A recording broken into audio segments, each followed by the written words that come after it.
시간이 되었습니다.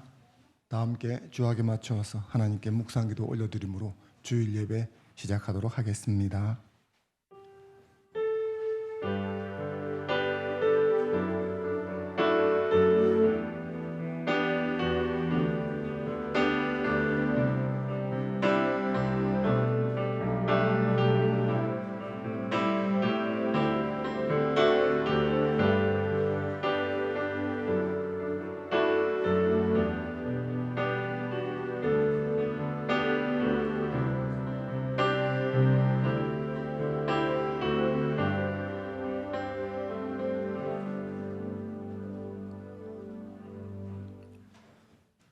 여호와께서 다스리시니 만민이 떨 것이요 주의 크고 두려운 이름을 찬송할지니 그는 거룩하심이로다.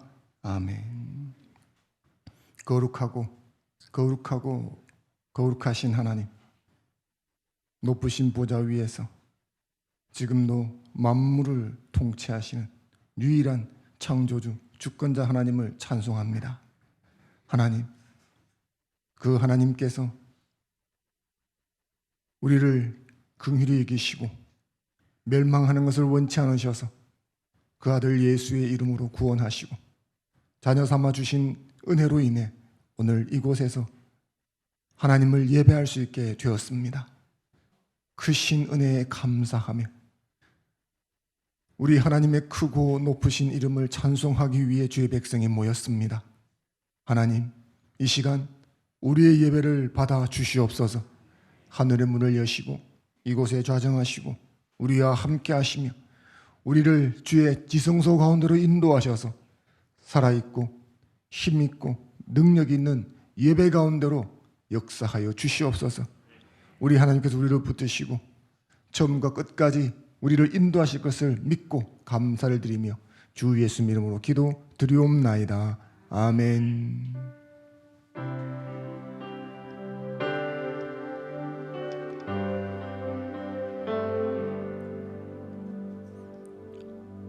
다 함께 신앙 고백 드리겠습니다. 사도신경으로 우리의 신앙을 함께 고백하겠습니다. 자막을 참조하셔도 좋겠습니다. 함께 신앙 고백합니다. 전능하사 천지를 만드신 하나님 아버지를 내가 믿사오며 그 외아들 우리 주 예수 그리스도를 믿사오니 이는 성령으로 잉태하사 동정녀 마리아에게 나시고 본디오 빌라도에게 고난을 받으사 십자가에 못 박혀 죽으시고 장사한 지 사흘 만에 죽은 자 가운데서 다시 살아나시며 하늘에 오르사 전능하신 하나님 우편에 앉아 계시다가 저리로서 산자와 죽은 자를 심판하러 오시리라. 성령을 믿사오며 거룩한 공회와 성도가 서로 교통하는 것과 죄를 사하여 주시는 것과 몸이 다시 사는 것과 영원히 사는 것을 믿사옵나이다. 아멘. 찬송가 8장으로 하나님께 올려드리겠습니다.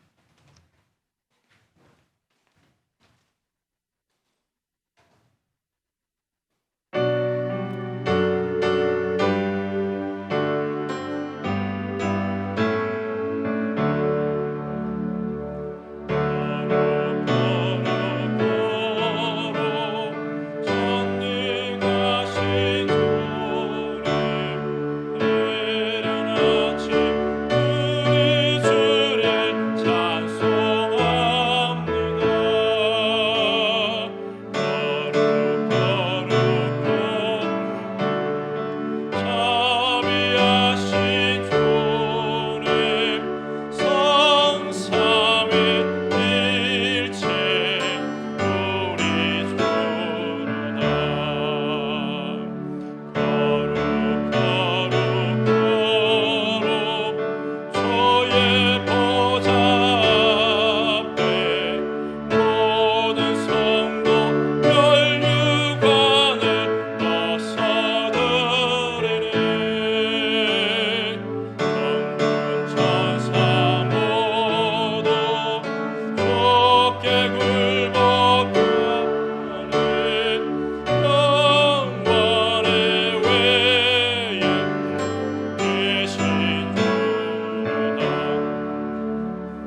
정기영 집사님 나오셔서 기도 인도해 주시겠습니다.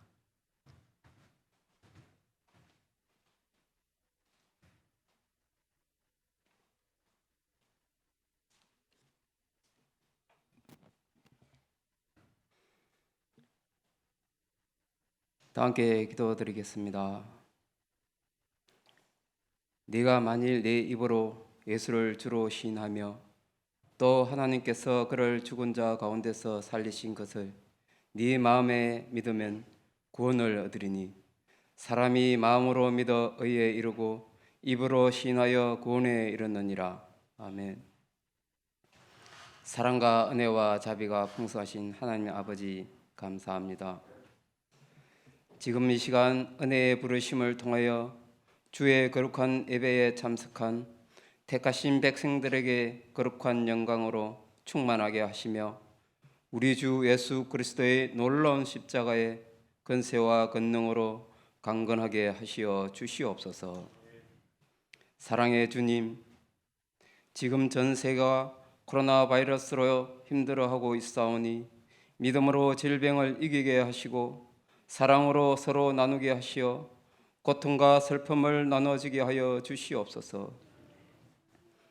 코로나로 인해 어려운 시기에 저희들 함께 모여 예배를 드리지는 못하지만 아버지 하나님께 계시는 곳은 그 어느 곳이든 하늘나라이오니 저희들 각 처소에서 예배를 드리더라도 예를 다하고 신령과 진정으로 예배드리게 하여 주시옵소서. 코로나 바이러스로 인하여 흩어져 있는 우리의 마음과 몸이 하나님 앞에 바로 서 있지 못했음을 고백합니다. 하나님을 떠난 인생은 특별히 나쁜 짓을 하지 않는다 하더라도 그 자체가 허랑방탕한 삶입니다. 세상 속에서 탐욕과 시기, 질투, 거짓, 헌담, 상처를 주는 말, 건강을 해치는 술, 담배, 오락, 많은 죄 속에서 살아왔습니다. 하나님 아버지, 우리의 죄를 불쌍히 여겨 주시사 십자가의 보혈의 능력으로 정결케 하여 주시옵소서. 하나님, 멀리 갔던 만큼 다시 돌아서게 하여 주시옵소서. 우리의 문제는 아버지께 돌아가면 해결되어집니다. 어려운 마음 속에서 하나님이 보이는 것이 축복이고 하나님을 찾아갈 수 있다는 것이 은혜입니다. 하나님 아버지, 진정으로 회개하는 우리들 되게 하소서.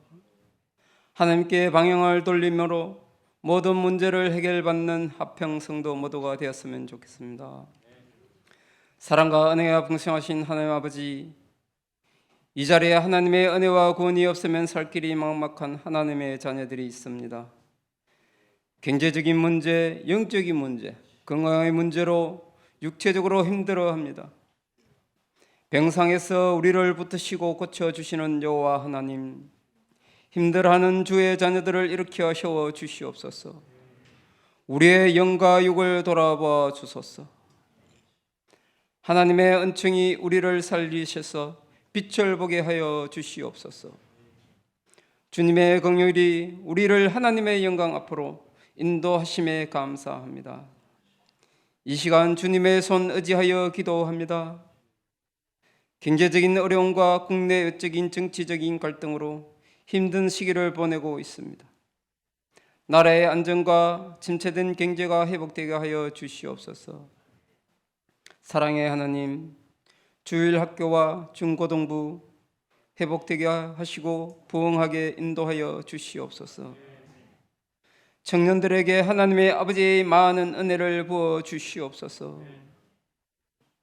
이 시간 단위에 세우신 담임 목사님께 성령 충만함을 주셔서 막혀진 목회 사역을 능력 있게 감당하게 하시고 예수 그리스도의 마음으로 교회를 섬기며 한 영혼을 천하보다 귀하게 여기는 참 목자 되게 하시옵소서.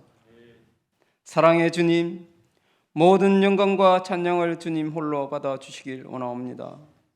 예배를 마치는 시간까지 성령님 이곳에서 주관하여 주시길 간구합니다. 감사드리며 우리를 사랑하시는 주 예수 그리스도의 이름으로 기도드리옵니다. 아멘.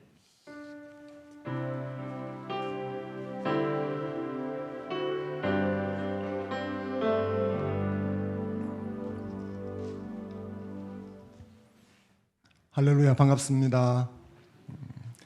오늘 우리에게 주신 하나님 말씀을 받겠습니다.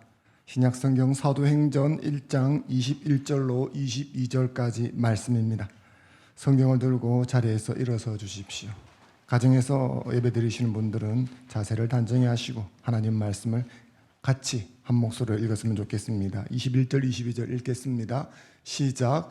이러함으로 요한의 세례로부터 우리 가운데서 올려져 가신 날까지 주 예수께서 우리 가운데 출입하실 때 항상 우리와 함께 다니던 사람 중에 하나를 세워 우리와 더불어 예수께서 부활하심을 증언할 사람이 되게 하여야 하리라 하거늘. 아멘. 자리에 앉아 주십시오. 예배에 오신 여러분을 주의 이름으로 축복합니다. 옆 사람 인사하겠습니다. 잘 오셨습니다. 앞뒤로도 인사하겠습니다. 샬롬 복 받으세요. 인사해 주십시오. 하나님을 예배하는 저와 여러분 모두에게 하나님께서 은혜와 평강을 부어주시는 시간 되기를 주의 이름으로 축원합니다. 회사나 조직들은 원활한 업무 수행을 위해서 수시로 직원들을 새로 뽑습니다. 아무나 뽑는 것은 아니고 자기들이 원하는 인재를 뽑습니다. 2008년 국가인권위원회 홍보 협력팀 인턴 모집 광고를 보니까 지원 자격을 이렇게 해놓았습니다.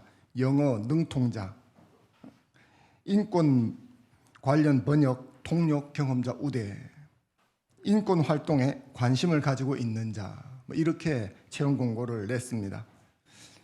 일반 기업에서 직원을 뽑을 적에도 대동소이합니다. 대졸 학사 이상, 영어 가능자, 해외 바이어와 영어로 의사소통 가능한 자만 지원 가능, 통신 이공계 관련 전공자 우대. 대충 어느 조직이나 보면 직원을 뽑을 적에는 이와 유사한 자격 조건을 제시를 합니다. 그렇다면 사도를 다시 뽑는다면 어떤 자격이 요구되겠습니까? 우리는 지난 시간에 사도 베드로가 기도하면서 사도 충원의 필요성을 느꼈다고 말씀을 드렸습니다. 사도를 충원해야 되겠는데 그렇다면 아무나 사도가 될 수는 없지 않겠습니까? 어떤 자격 요건이 제시가 되었을까요? 사도 베드로는 세 가지를 들었습니다. 그것이 오늘 우리가 읽었던 본문 21절, 22절에 나와 있습니다. 읽으시면서 어떤 조건일까 한번 찾아보시면 좋겠습니다. 다시 한번 본문 21절, 22절을 읽어보겠습니다. 시작. 이러함으로 요한의 세례로부터 우리 가운데서 올려져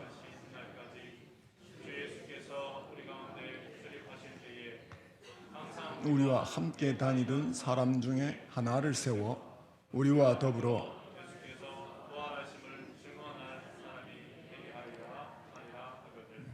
자, 조건 세 가지를 한번 찾아보셨습니까? 첫 번째 조건은 주 예수께서 우리 가운데 출입하실 때 함께 하던 사람입니다. 이것은 예수님과 동행하면서 예수님을 직접 목격하고 경험한 사람이라는 것입니다. 두 번째 조건은 우리와 함께 다니던 사람입니다. 이것은 제자들과 함께 예수님을 추종하면서 제자들 속에서 동락을 한 사람을 뜻합니다. 세 번째 조건은 예수께서 부활하심을 증언할 수 있는 사람, 즉 예수님의 부활을 직접 목격한 사람이라는 뜻입니다. 사도 베드로는 이 세 가지 조건을 사도에 대한 필요 조건으로 제시를 하면서 여기에 합당한 사람을 뽑자라고 이야기를 했습니다. 오늘 이 조건들을 가지고 하나님께서 우리에게 주시는 은혜를 나누고자 합니다. 사도 베드로가 했던 이 21절, 22절 사도에 대한 자격에 대해서 우리는 크게 두 가지 질문을 할 수가 있습니다. 그 첫 번째는 아직도 사도라고 하는 직분, 즉 사도직이 존재하고 있느냐라는 것입니다. 이게 근원적인 질문이죠. 아직도 사도라는 사람이 있는가? 사도직은 있는가? 결론부터 먼저 말씀을 드린다면 이 질문에 대한 대답은 아니오입니다. 노입니다. 어떤 사람들은 아직도 신약 교회에 사도라는 직분이 존재한다고 말합니다. 교회 성장학을 주창했던 피터 와그너라는 분이 대표적인 인물입니다. 그는 아직도 교회에 사도직이 존재한다라고 가르쳤습니다. 이 가르침을 토대로 나타난 그룹이 신사도 운동 그룹입니다.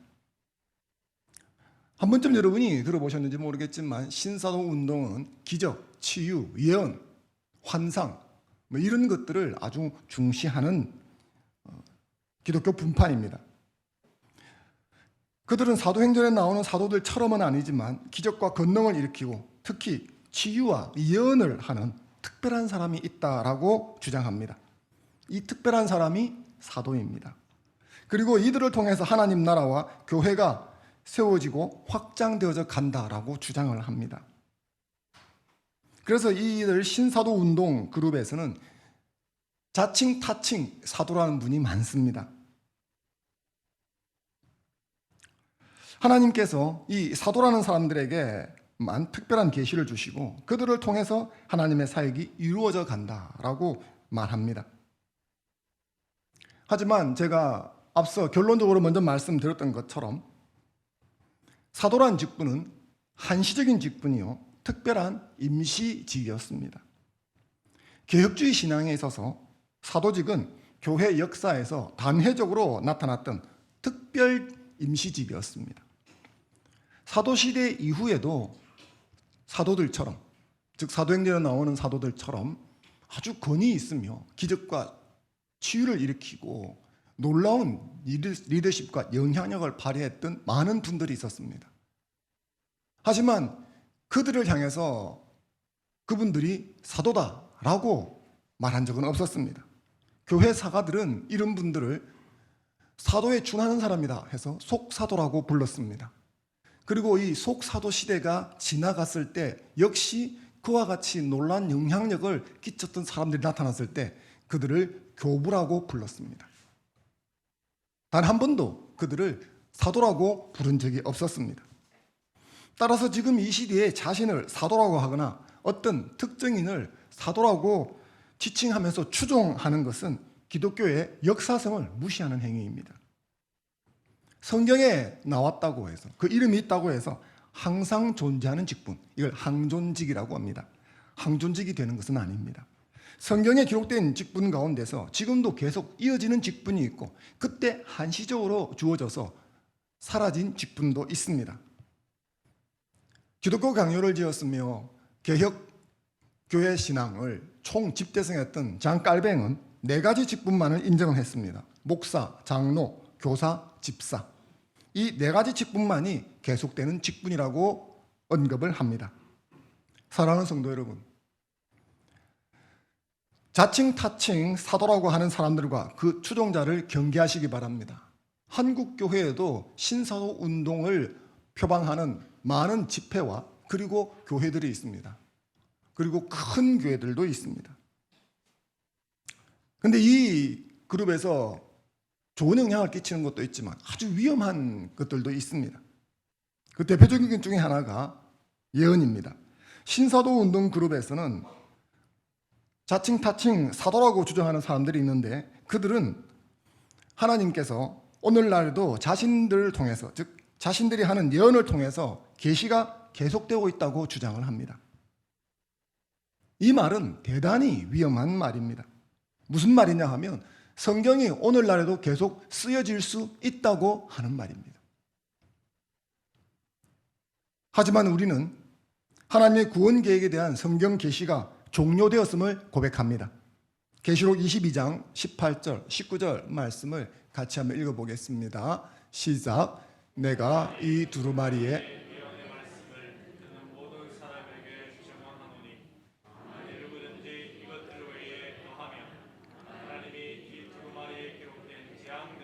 그에게 더하실 것이요 만일 누구든지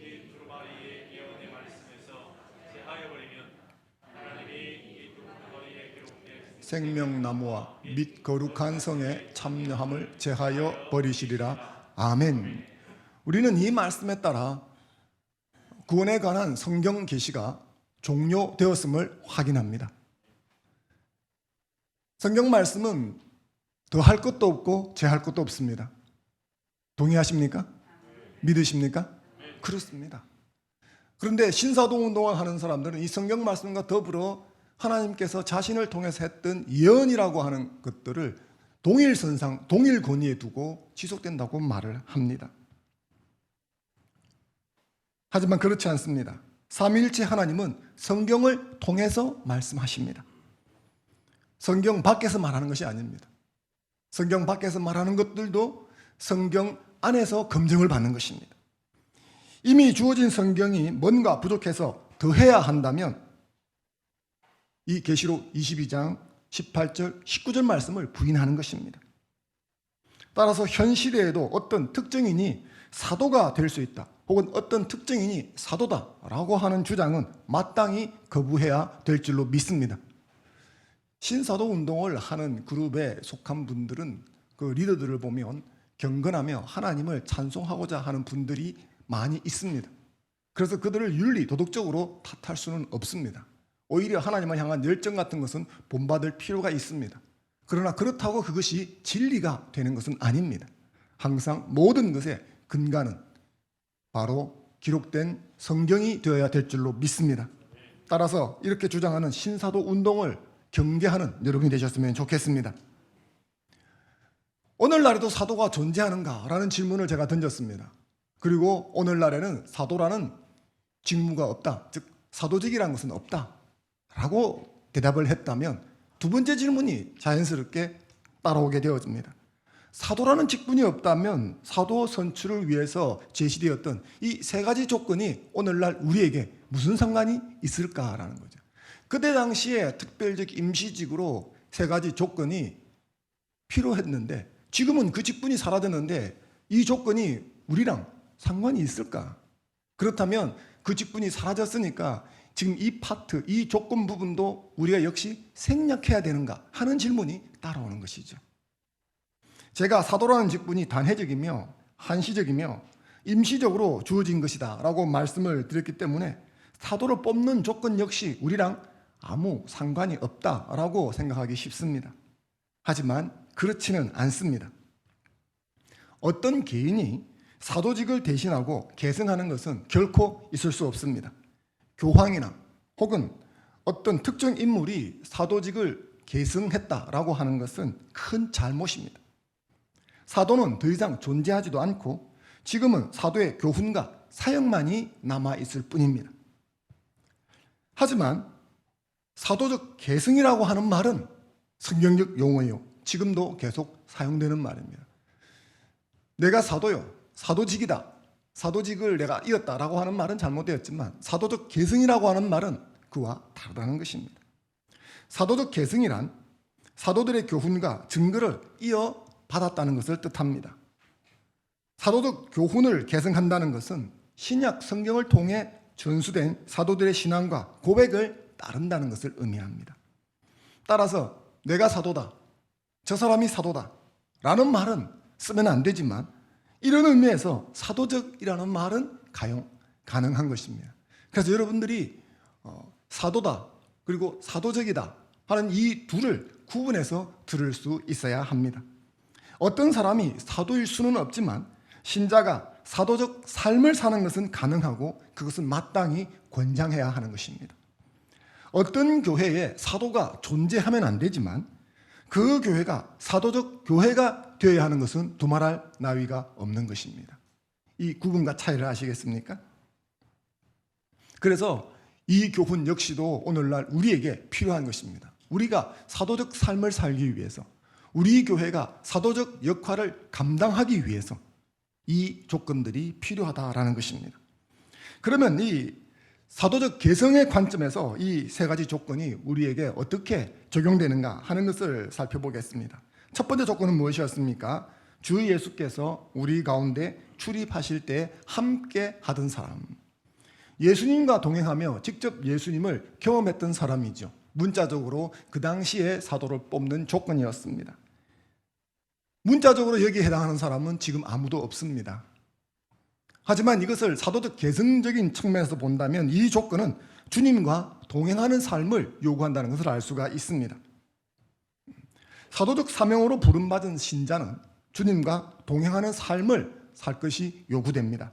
왜냐하면 주님께서 주신 사명은 내 힘으로 감당할 수 있는 것이 아니기 때문입니다. 만약 내 힘으로 하나님 나라를 확장하고 복음을 전파하는 것이 가능했다면 주님께서 제자들에게 성령을 기다리라 그렇게 명령하지 않으셨을 것입니다. 주님이 주신 소명은 주님이 주신 힘과 능력으로 하는 줄로 믿습니다. 하나님 나라를 확장하고 땅끝까지 선교하라는 이 선교적 사명을 감당하기 위해서는 그 무엇보다도 주님과 동행하는 삶이 필수적인 것입니다. 저와 여러분들이 이 사도적 개성, 즉 사도적 소명을 담당하는 자로 부름받았는데 그를 위해서 우리에게 필요한 조건이 주와 동행하는 삶인 것입니다. 하나님과 동행하는 삶을 살려면 어떻게 해야 되겠습니까? 여러 가지 많이 있지만 오늘 이 아침에는 마태복음 11장 29절 말씀에 나와 있는 한 가지를 함께 마음에 새겼으면 좋겠습니다. 마태복음 11장 29절 말씀 같이 한번 읽어보겠습니다. 시작. 나는 마음이 온유하고 그리하면 여기서 멍에는 기고스라고 하는 헬라어인데 짐승의 목에 씌워서 짐승을 제어하는 기구입니다. 농사를 짓기 위해서 소에게 씌웠던 기구죠. 이 구절은 주님과 동행하는 삶의 아주 중요한 원칙 하나를 우리에게 알려줍니다. 그것을 저는 반보 원칙이라고 언젠가 여러분들에게 말씀드린 적이 있었습니다. 팔레스틴 지역에서 농사를 지을 적에는 2마리 소에 하나의 멍에를 지웁니다. 그러면 이 2마리 소가 함께 움직이는 거죠. 그때 이 소를 한 마리 소는 좀 숙련된 소, 또 한 마리는 신출내기 소를 사용합니다. 그래서 힘이 더 세고 나이가 들고 농사를 지어본 경험이 있는 소가 먼저 앞서서 끌고 나갑니다. 그러면 이 신출내기가 옆에서 따라서 나가는 것이죠. 힘은 누가 받겠습니까? 이 숙련된 소가 먼저 발을 내딛는 소가 힘을 받습니다. 그 따라가는 소는 보조만 잘 맞추면 그렇게 힘들지가 않죠.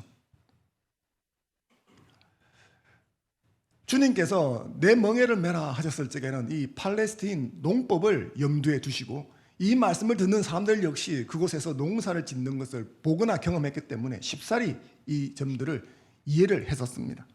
여기서 선도해가는 소가 주님이시고 그 뒤를 따라가는 신출내기 소가 바로 신자다 이렇게 생각하시면 되겠습니다. 반보 원칙이란 뭐냐 하면 주님을 앞세우는 것입니다. 우리가 주님 먼저를 지키면서 간다면 신출내기 소처럼 주님과 동행하는 삶이 별로 힘들지 않을 것입니다. 앞서서 한 소가 끌어가는데 그 소와 보조를 맞추지 않고 먼저 가려고 한다든지 안 가려고 한다면 힘이 들겠죠. 하지만 주님 먼저를 앞세운다면 그렇게 힘들지 않고 따라갈 수가 있습니다. 따라서 주님과 동행하는 삶을 살기를 원한다면 항상 주님을 앞세우고 살아가야 합니다. 이건 저절로 되는 것이 아니라 배워야 되는 것입니다. 그래서 멍에를 메고 나에게 배우라. 주님께 먼저 묻는 훈련을 지속적으로 해야 한다는 것을 우리에게 알려주고 있습니다. 사랑하는 성도 여러분, 저와 여러분들은 사도적 소명을 위해서 부름받은 자들입니다. 땅끝까지 복음을 전하라는 소명은 우리 모두에게 주어진 것입니다. 이 사명을 감당하기 위해서 주님 먼저를 훈련하는 여러분이 되셨으면 좋겠습니다. 여러분이 주님과 동행한다고 하면서도 주님 먼저를 위반하면 주님과 동행은 없던 일로 되어져 버리는 것입니다. 주님과 동행하는 일이 없던 일로 된다는 게 뭐 어떤 걸까? 여기 계신 여성분들은 축구를 별로 좋아하지 않으실 것입니다. 남성은 축구를 아주 좋아합니다. 저도 축구를 좋아하는데 축구 경기에는 오프사이드라는 규칙이 있습니다. 간단히 설명하면 패스를 받는 공격수가 최종 수비수보다 골대에 더 가까이 있으면 반칙이라는 것입니다. 이렇게 말씀드려도 잘 모르실 텐데 이렇게 예를 들어보겠습니다. 기성용 선수가 손흥민 선수에게 패스를 했는데 이 패스를 받았던 손흥민 선수가 그 패스를 받자마자 아주 멋있게 슛을 했는데 골인이 되었습니다. 그러면 화면에 어떤 장면이 떠오릅니까? 골 넣고 너무 기뻐해서 막 뛰고 골 세레머니를 하는 손흥민 선수가 나타나고, 그리고 옆에 동료들이 막 뛰어가서 축하를 해주고 하는 장면들이 나타나지 않습니까? 그게 만약 월드컵 같으면 보고 있던 저희들도 갑자기 일어나가지고 대한민국을 외치게 되어지죠.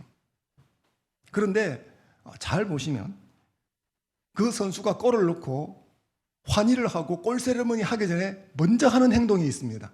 그게 뭐냐 하면 이 타치라인 옆에, 옆줄 옆에 있는 심판이 깃발을 들었는지 안 들었는지를 확인하는 것입니다. 그 골을 넣고 확 좋아했었는데 옆에 봤더니 심판이 깃발을 이렇게 싹 들어 올리면 어떻게 되어집니까? 무효가 돼요. 골 무효가 되어지는 것입니다.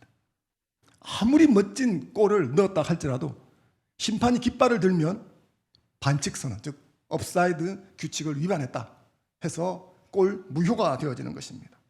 요즘은 심판의 눈을 믿지 못한다. 그래서 VR로 비디오로 보고 다시 판독을 합니다. 그래서 속눈썹만큼이라도 먼저 앞에 나가 있으면 골이 무효가 되어져 버립니다. 이 업사이드 규칙으로 인해서 골이 무효가 된다. 이것이 주님과 동행하는 삶과 반복 원칙이라고 생각하시면 되겠습니다. 주님과 동행하는 삶에도 우리가 주님보다 앞선다면 업사이드 반칙이 선언이 되는 것입니다. 그러면 주님과 동행이 무효가 되는 것이죠. 주님과의 동행이 무효가 된다면 주님과의 동행에서 오는 힘과 권능이 사라져버리는 것입니다. 그러면 주신 선교적 사명을 감당할 수 없는 것입니다. 따라서 이 사도적 계승, 사도적 소임을 감당하기 위해서는 반드시 주님과 동행하며 주님보다 앞서가지 않는 훈련이 필요한 줄로 믿습니다. 사랑하는 여러분, 모든 일에 있어서 주님께 먼저 묻는 연습을 하는 여러분이 되셨으면 좋겠습니다. 이런 자리, 이런 시간, 이런 사건, 이런 상황 앞에서 주님은 내가 어떻게 하기를 원하실까? 주님, 제가 어떻게 하면 좋겠습니까? 저절로 되는 것은 아닙니다만 여러분이 이것을 자꾸 묻는 훈련을 하실 적에 여러분 주와 동행하는 삶을 살게 될 것입니다. 그리고 그렇게 할 적에 주께서 권능과 지혜와 능력을 부어주셔서 능히 감당하게 하실 줄로 믿습니다. 주와 동행하는 삶을 사는 여러분 되시기를 주님의 이름으로 축원합니다. 두 번째 조건은 우리와 함께 다니던 사람이라는 것이죠. 이 조건은 말씀드린 것처럼 문자적으로 당시 제자들과 동거, 동락을 했던 사람들을 말합니다. 그런데 이것을 문자적으로 지금 할 수는 없죠. 말씀드린 것처럼 이 조건을 지금 우리의 이제 상황에 대입해 본다면 이것은 더불어 함께 사역할 수 있는 사람을 말하는 것입니다. 사실 제자들의 면면을 보면 그들은 연합 사역을 하기 어려운 사람들이었습니다. 이 점은 제가 예수님의 12 제자들을 소개하면서 말씀드린 적이 있었죠. 충동적이고 열정적인 베드로와 침착한 요한은 서로 코드가 잘 맞지 않죠. 로마 제국의 앞잡이였던 마테오와 로마 제국 타도를 부르짖었던 열심당 출신 시몬은 성정 자체가 안 맞는 것입니다. 하지만 그들은 하나님 나라를 위해서 연합해서 사역을 했었습니다. 바로 그 점을 말하는 것이죠. 제자들처럼 우리도 사도적 계승을 하고 사도적 소명을 감당하려면 혼자 하는 것이 아니라 서로 연합해서 해야 합니다. 더불어 살아가는 사람이 필요한 것이죠. 독불장군처럼 나 혼자 하는 것이 아니라 더불어 함께 할 수 있는 사람이 필요하다는 것입니다. 저는 여러분들이 옆에 있는 사람과 함께 연합해서 일할 수 있는 사람이 되기를 바랍니다. 이를 위해서 필요한 태도가 용납입니다. 용납, 관용 비슷한 말이죠. 이 태도가 정말 필요하다고 생각합니다. 노아가 술 취한 장면을 여러분이 아시죠? 대홍수 이후에 노아가 농사를 지었습니다. 유실수를 심었는데 그 중에 포도나무를 심었고 포도를 수확했습니다. 여기까지는 별 문제가 없었죠. 그런데 수확하면서 문제가 발생했습니다. 포도주를 만들었는데 그만 너무 많이 마셨던 것 같습니다. 술에 취해서 옷을 훌훌 벗어버리고 장막에서 나체로 잠을 잤습니다. 이후 자녀들이 아비 노아의 이런 추한 모습을 발견하게 되어집니다. 함은 아비의 허물을 보고 나가서는 그걸 형제들에게 가서 미주알, 고주알 까발렸습니다. 함의 이야기를 들은 셈과 야벳은 다른 사람들에게 가서 까발리는 대신에 옷을 들고 들어가 아비에게 덮어 주었습니다. 술 먹고 주정하고 옷 다 벗어제치고 나체로 잠을 잔 노아가 잘했다는 것이 아닙니다. 하지만 함과 같이 타인의 허물을 이렇게 까발린다면, 그렇게 지적해서 들추어내는 것을 즐긴다면 어떻게 될까 하는 점을 생각해 보자는 것입니다. 당신은 당대의 의인이라고 평가받던 노아가 아닙니까? 당신이 어떻게 정신줄 놓을 정도로 취할 수 있습니까? 아니, 또 설령 술을 마셨다 하더라도 덕스럽지 못하게 어떻게 술에 취해가지고 옷을 다 훌훌 벗어버리고 나체로 잠을 잘 수 있습니까? 이렇게 지적하고 질책하기 바쁘다면 한 공동체가 동일한 목적을 향해 함께 달려갈 수 있겠습니까? 사랑하는 성도 여러분, 우리가 더불어 함께 주님 주신 소명을 감당하려고 한다면 매사에 관용하고 용납하는 너그러운 자세가 필요한 줄로 믿습니다. 그 어떤 누구도 완전한 사람은 없습니다. 노아는 당시의 의인이라는 평가를 받았던 분입니다. 하지만 그도 부족함이 있고 실수가 있었습니다. 대홍수를 끝내고 방주에서 내렸을 때 그 앞에 펼쳐진 것은 찬란한 무지개 세상이 아닙니다. 참담한 쓰레기 더미의 황폐한 세상인 것이죠. 가장으로서, 책임지는 자리에 있는 사람으로서 앞으로 어떻게 끌어나갈 것인가? 그가 받았던 스트레스를 생각해 보십시오. 아마 그가 포도주를 많이 마시고 취했던 것은 그가 평소에 많은 스트레스를 받았던 것을 의미한다고 생각합니다. 그래서 노아 같은 분도 실수를 하고 허물을 범했던 것이 아닌가 생각합니다. 노아가 그렇다면 우리 중 누가 나는 그런 실수를 범하지 않는다 말해주는 사람이 있겠습니까? 신자라고 예외가 아니고 목사라고 예외가 아닙니다. 믿음이 좋은 사람이라고 허물이 없는 것이 아닙니다. 이렇게 불완전한 우리에게 주님께서는 사도적 소명을 맡기셨습니다. 그러므로 그런 불완전한 우리들이 함께 모여서 한 목적을 향해 달려가기 위해서는 그 무엇보다 용납하는 태도가 반드시 필요한 줄로 믿습니다. 프랑스어 톨레랑스를 들어보셨습니까? 영어와 우리나라 말로는 관용, 용납으로 번역되는 말입니다.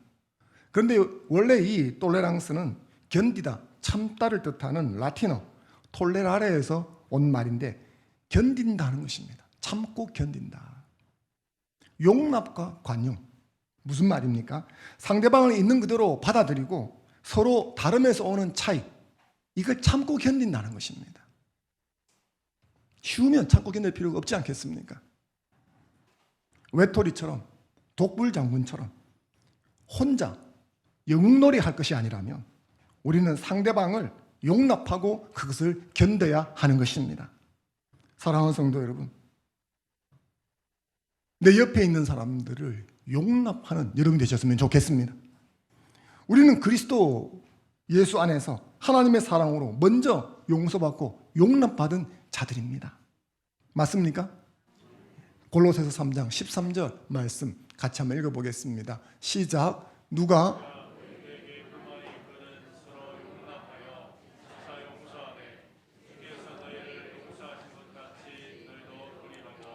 아멘. 좀 불만이 있어도 그 불만을 터뜨리면서 말하기 전에 내가 먼저 용서받은 사람이라는 것을 생각하고 용납하라고 가르치고 있습니다. 설령 상대방의 말과 행동과 결과물이 마음에 조금 들지 않아도 그럴 수도 있지라고 해주라는 것입니다. 교회의 지체에게 어떻게 집사님이 저럴 수가 있나, 그런 말 많이 하지 마시고 집사님이라도 그럴 수도 있지라고 말해주라는 것입니다. 여러분 자녀와 남편, 아내에게 두 눈 동그랗게 뜨고 당신이 어떻게 그럴 수가 있어? 네가 어떻게 나한테 이럴 수가 있니? 이렇게 말씀하지 마시고 그럴 수도 있지라고 웃으면서 이야기를 해 주십시오. 쉽지 않습니다. 그죠? 그래서 일부러 웃으시면서 눈꼬리도 내리시고 입꼬리는 올리시고 그럴 수도 있지. 옆 사람이 한번 해보겠습니다. 눈꼬리는 내리시고 입꼬리는 올리시고 뭐 마스크니까 안 보이니까 할 수 없지만 그리고 한번 이야기하면 그럴 수도 있지 한번 해봐 주십시오. 그럴 수도 있지. 그럴 수도 있지. 그럴 수는 없지. 그러시면 안 됩니다.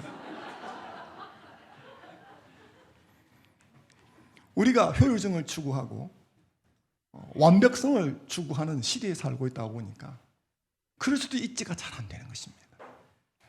왜 저렇게 하지? 어떻게 저럴 수 있지? 이 말이 입에서 막 계속 튀어나오는 거예요.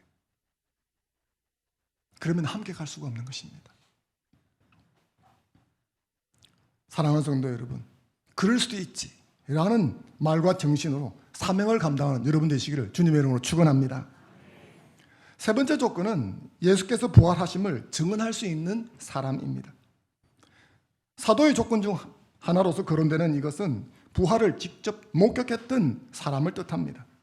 하지만 문자적으로 예수님의 부활 승천을 목격한 사람 중에 지금까지 살아있는 사람은 단 한 사람도 없죠. 따라서 오늘날 이 조건은 확고한 부활 신앙을 가져야 한다라고 생각할 수가 있습니다. 사도적 사명을 감당한다 함은 예수님으로 인한 하나님 나라의 도래를 전파한다는 것입니다. 땅끝까지. 이를 위해서는 예수 그리스도께서 이 땅에 오셔서 죽으시고 부활하셨음을 반드시 증거해야 하는 것입니다. 그러니 사도적 사명을 감당하려는 자는 부활신앙이 확실해야 하는 것입니다. 고린도전서 15장 19절 말씀을 같이 한번 읽어보겠습니다. 시작. 만일 그리스도 안에서 모든 사람 가운데 우리가 더욱 불쌍한 자이리라. 아멘. 이 말씀은 부활신앙이 기독신앙의 근간이 되는 정말 중요한 것임을 밝혀주는 말씀입니다. 그래서 본문에서 사도는 예수님의 부활이 없다면 사도들을 포함한 기독교 공동체의 복음 선포는 헛된 것이라고 단언합니다. 뿐만 아니라 우리가 예수님처럼 주님 재림의 날 다시 부활할 것이라는 믿음도 헛된 것이라고 말합니다. 뿐만 아니라 이 부활을 믿고 주와 복음을 위해서 시간을 들이고 삶을 들이고 돈을 들이고 헌신했던 모든 수고가 헛될 것이라고 말을 합니다. 그래서 사도 바울은 부활이 없다면 만물 중에서 부활을 선포하고 다닌 우리가 제일 불쌍하다 그렇게 말했습니다. 따라서 사도적 소명을 감당하기 위해서 필요한 마지막 조건은 부활신앙에 대한 확신인 것을 우리가 알 수가 있습니다. 여러분들은 예수 그리스도께서 부활하신 것을 믿으십니까? 주님께서 다시 오시는 그날 저와 여러분이 다시 살아날 것을 믿으십니까? 이것이 있어야 한다는 것입니다. 제가 2000년 단기 선교 여행으로 카자흐스탄 잠불에 다녀온 적이 있었습니다. 거기서 사역하시던 선교사님과 이런저런 이야기를 할 기회가 있었습니다. 근데 그때 그 선교사님이 당신 자신이 외롭다고 하시면서 저희들 팀원 중에 아무나 한 가정은 꼭 여기에 남아달라고 계속적으로 부탁을 했었습니다. 그래서 제가 그 선교사님께 물었습니다. 잠불에는 한국인 선교사가 없습니까? 만약에 한국인 선교사가 계신다면 교제를 하신다면 지금보다는 좀 덜 외롭지 않겠습니까? 그때 선교사님이 잠불에는 한국인 선교사가 자기 외에 또 한 사람이 있다고 말했습니다. 그런데 그분과는 연합할 수가 없다고 했습니다. 왜 그렇습니까? 그랬더니 이렇게 답하셨습니다. 한 번은 장시간 기차를 타고 가면서 사도신경에서 고백하는 성육신과 부활을 믿는지 물어본 적이 있었다고 합니다. 그러자 믿는다 하는 대답 대신 거기에 대해서는 장시간 토론이 필요합니다. 이런 대답이 돌아왔다고 합니다. 그 선교사님 저한테 이렇게 말했습니다. 아니 성육신을 믿느냐 부활을 믿느냐 그러면 아멘 하면 되는 거지 그게 무슨 장시간 토론이 필요한가. 그래서 더 이상 교제할 수 없었다고 합니다. 고국을 떠나 이국만리 복음을 증거하러 잠불에 혈혈단신으로 왔다가 한국인 말이 통하는 사람을 만났으니까 연합해서 사역을 한다면 외로움도 들고 사역의 시너지도 얼마나 크게 나겠습니까? 그런데 그렇게 할 수 없었던 것이죠.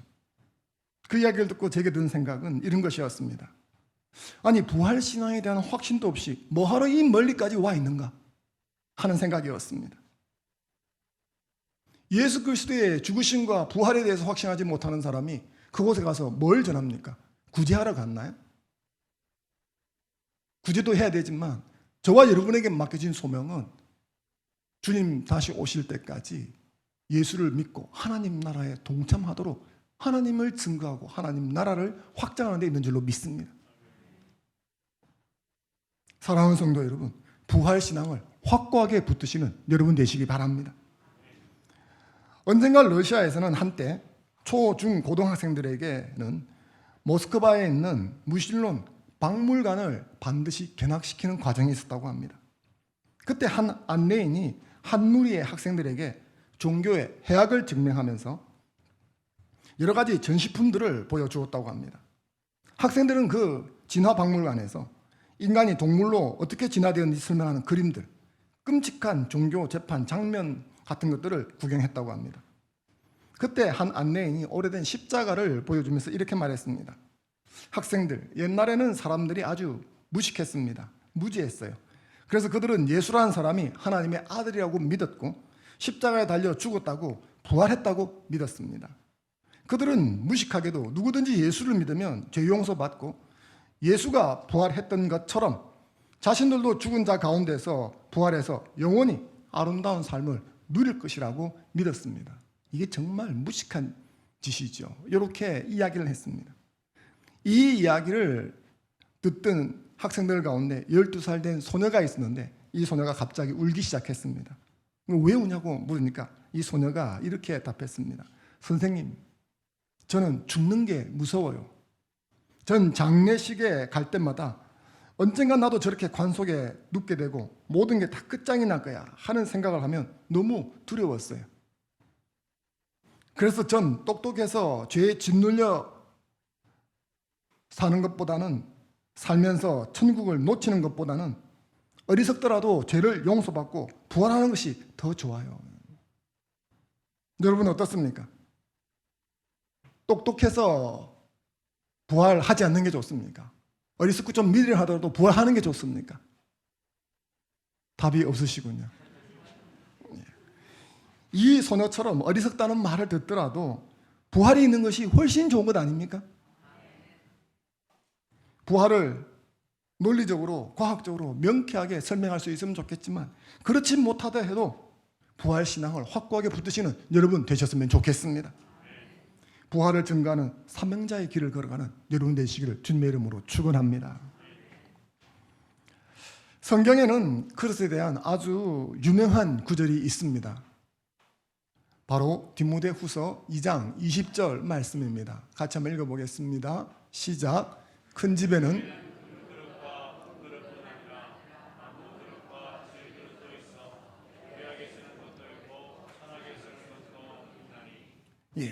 금그릇, 은그릇, 나무그릇, 질그릇 이런 것들이 등장하는데 이 중에 가장 가치 있고 귀한 그릇은 어떤 그릇입니까?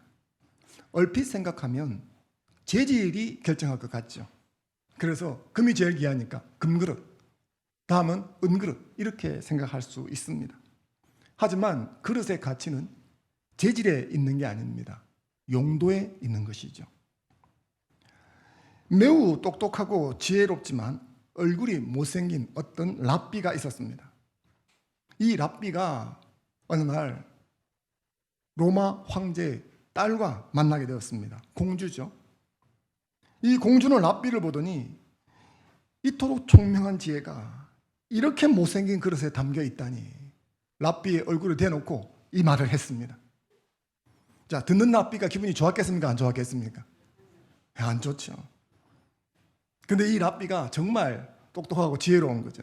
기분이 나쁘다 인상 쓰지 않고 이렇게 말했습니다. 공주에게 혹시 궁중 안에 술이 있습니까? 술이 있다고 대답하니까 이 못생긴 랍비가 물었습니다. 공주님, 궁중에 있는 술은 무슨 그릇에 담아둡니까? 흔히 볼 수 있는 항아리나 술병 같은 데 담아두지요. 그러자 이 못생긴 랍비가 실망했다는 표정을 지으며 이렇게 말했습니다.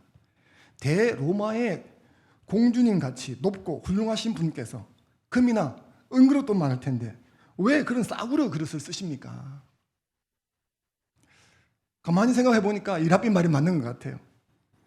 그래서 공주는 랍비가 가고 난 다음에 지금까지 쓰던 보통 그릇들을 몽땅 다 치워버리고 이 술을 금그릇에 다 옮겨 담았습니다. 얼마 뒤 황제가 술을 마시는데 술을 마시다가 술잔을 집어 던졌습니다. 술맛이 변했다는 거죠. 황제가 화를 내면서 누가 술맛을 이렇게 만들었느냐? 공주가 대답했습니다. 싸구려 그릇보다 귀한 그릇에 술을 담아두는 게 낫겠다 싶어서 제가 옮기라고 했습니다. 이걸 태바가지로 들었습니다. 누가 술을 금에다 담아두느냐? 이걸 태바가지로 들어먹었던 이 공주가 화가 씩씩 나서 랍비를 호출했습니다. 당신이 어떻게 나에게 그런 일을 하고 시킬 수 있느냐? 랍비가 대답했습니다. 저는 다만 공주님에게 아주 값지고 귀한 것이라고 해도 보잘것없는 천한 그릇에 두는 것이 더 좋을 때도 있다는 것을 알려주고 싶었을 뿐입니다. 아주 지혜롭지 않습니까? 그런데 이 공주에게 따끔한 가르침을 내리는 이 랍비의 교훈 외에도 이 이야기에는 또 다른 교훈이 들어 있습니다. 그게 무엇입니까? 그릇의 재질이 그릇의 가치를 결정하는 것이 아니라는 거죠. 금그릇이 비싸기는 하지만 술을 저장하는 용도에는 질그릇이 더 낫다는 것입니다. 사도 바울을 통해서도 우리가 이런 교훈을 확인할 수 있습니다. 사도는 귀한 재질로 만든 그릇도 있고 값싼 재질로 만든 그릇도 있지만 가장 귀한 그릇은 주인이 쓰는 용도에 합당한 그릇이라는 것입니다. 디모데후서 2장 21절 말씀 같이 한번 읽어보겠습니다. 시작. 그러므로 누구든지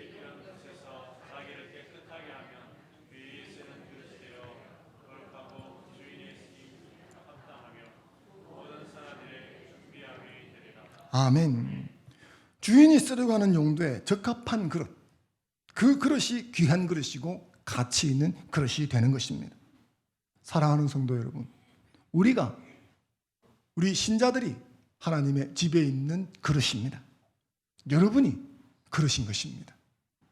어떤 사람은 그 재질이 금이기도 하고, 어떤 사람은 은이기도 하고, 어떤 사람은 나무기도 하고, 어떤 사람은 흙이기도 합니다. 여기서 아마 재질은 타고난 재능이나 가진 배경이 될 것입니다. 나면서부터 금숟가락을 입에 물고 태어나는 사람이 있는 것이죠. 나면서부터 머리 좋은 사람이 있는 것입니다. 하지만 그 재질이 조금 값싼 것이라 할지라도 결코 낙심할 필요가 없습니다.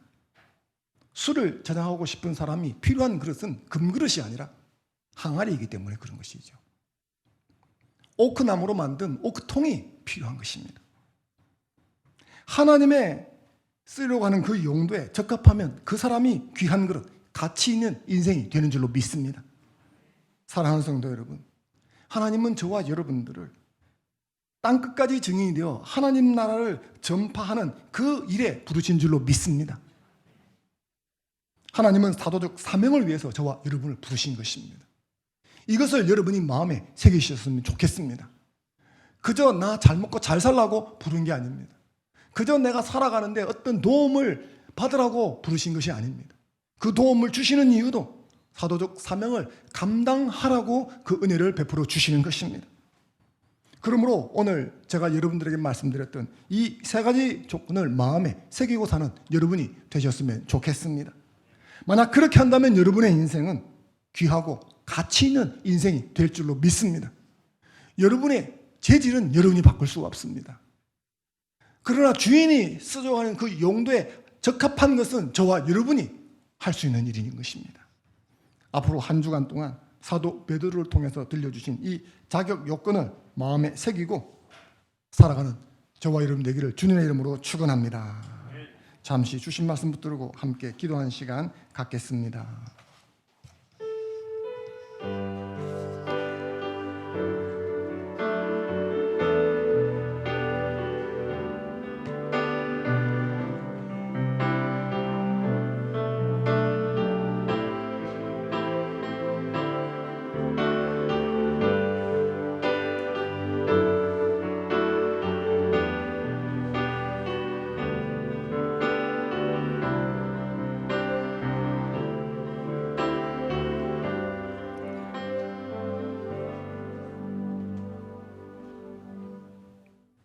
살아서 역사하시고 지금도 역사를 주관하시는 하나님, 모든 사람이 구원받기를 원하셔서 아직도 구원받지 못한 영혼들을 불쌍히 여기시고 그 아들 예수 안에서 우리를 불러 땅끝까지 파송하시는 줄 믿습니다.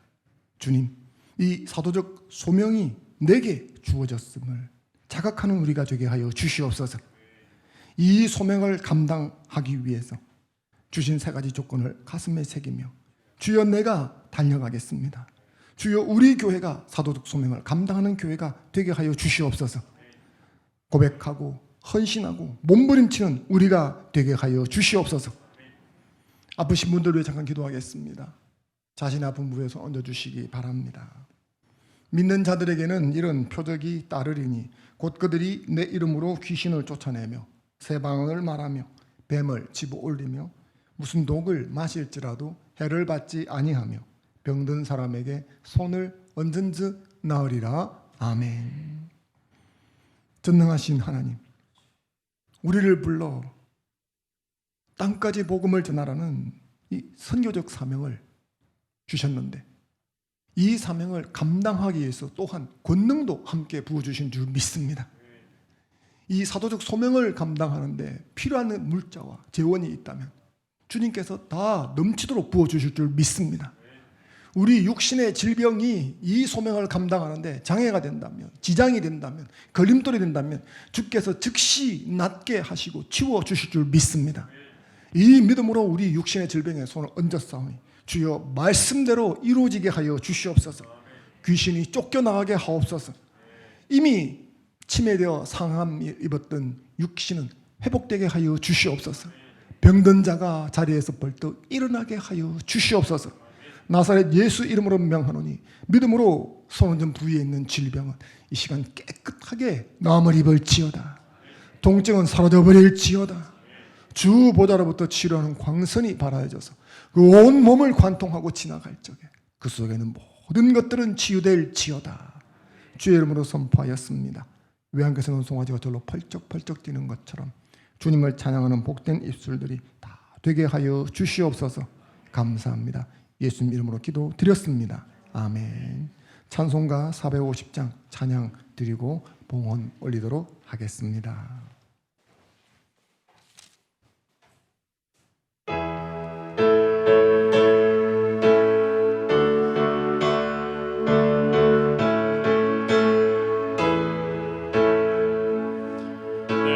평생 소원 이것뿐 주의 일하다가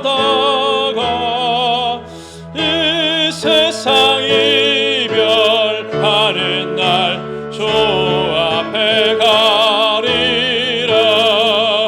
꿈같이 헛된 세상이 취할 것 무엇냐.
봉헌기도 드리겠습니다. 너의 재물과 너의 소산물에 처음 익은 열매로 여호와를 공경하라. 그리하면 너의 창고가 가득히 차고 너의 포도즙 틀에 새 포도즙이 넘치리라. 아멘. 만물의 주인 되신 하나님, 베푸신 크고 놀라운 은혜에 감사를 드립니다. 우리에게는 그 모든 것들은 다 하나님의 은혜로 값없이 주어진 것입니다. 우리의 삶 속에서 우리가 누렸던 시간과 건강과 환경, 그리고 그 삶 속에서 얻었던 물질, 이 모든 것들이 하나님의 은혜로 주어진 것을 고백하며 이 물질 속에 감사와 신앙을 담아 하나님께 올려드립니다. 하나님, 이 예물이 하나님을 기쁘시게 하는 예물 되게 하여 주시옵소서. 이 예물이 하나님을 공경하는 예물이 되게 하여 주시옵소서. 바라고 원하옵건대 하나님께서 이 예물을 흠양하시고 이 믿음으로 사는 자를 세상이 감당할 수 없다는 증표를 보여 주시옵소서. 그의 걸음걸음을 친히 인도하시고 낮의 해와 밤의 달이 상치 못하게 하여 주시옵시고 들어가도 나가도 복을 받게 하여 주시옵시서. 그가 축복의 통로, 담장 너머 뻗은 가지가 되어서 하나님의 복을 온 세상 가운데 흘려보내는 복된 사람이 되게 하여 주옵소서. 이런저런 이유로 들지 못한 손길들이 있습니다. 하나님께서 먼저 돌아보시옵시고 복의 복을 부어주시사 하나님이 주시는 분인 것을 경험하고 주의 율례와 법들을 지키는 자리로 나오게 하여 주옵소서. 또한 이 물질이 쓰임받는 곳곳마다 하나님 영광이 드러날 수 있도록 친히 간섭해 주시기를 원하며 주 예수 이름으로 기도 드리옵나이다. 아멘. 광고 있겠습니다.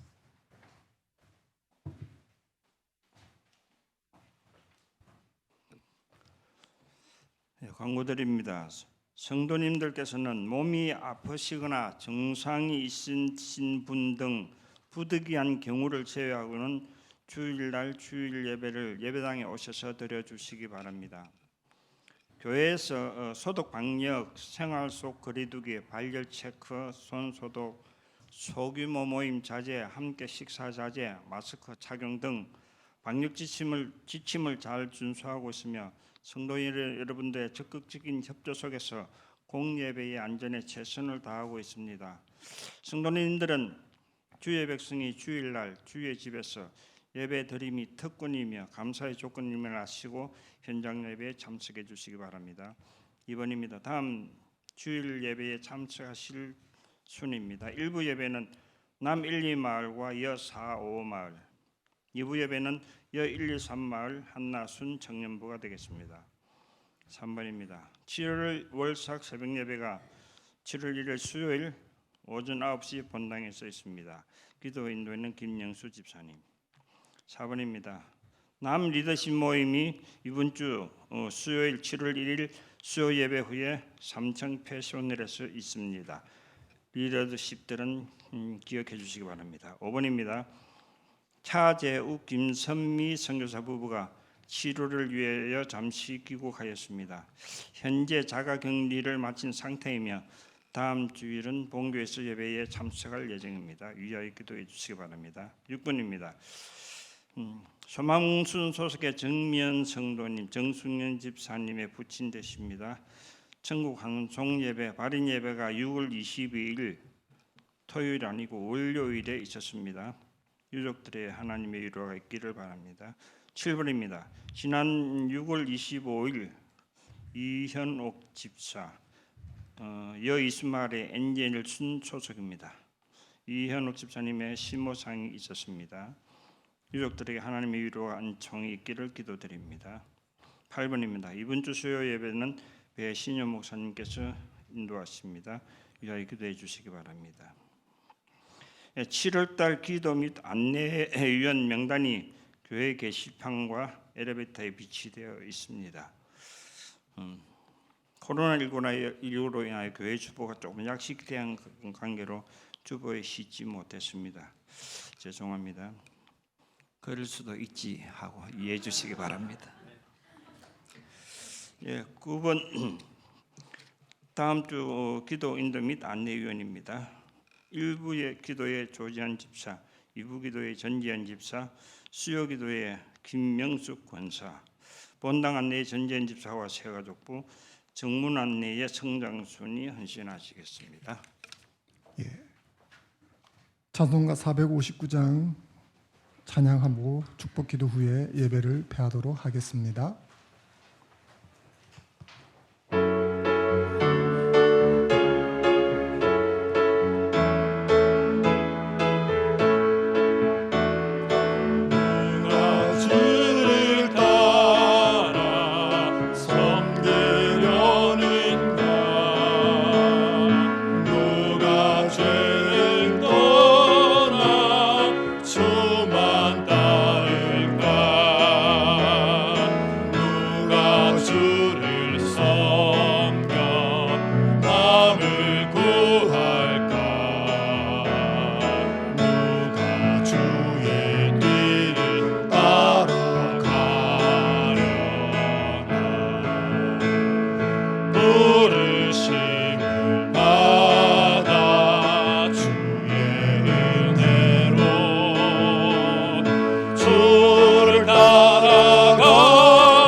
기쁜 찬송하며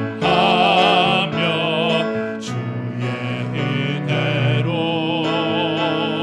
주를 따라가네 주만 따르네.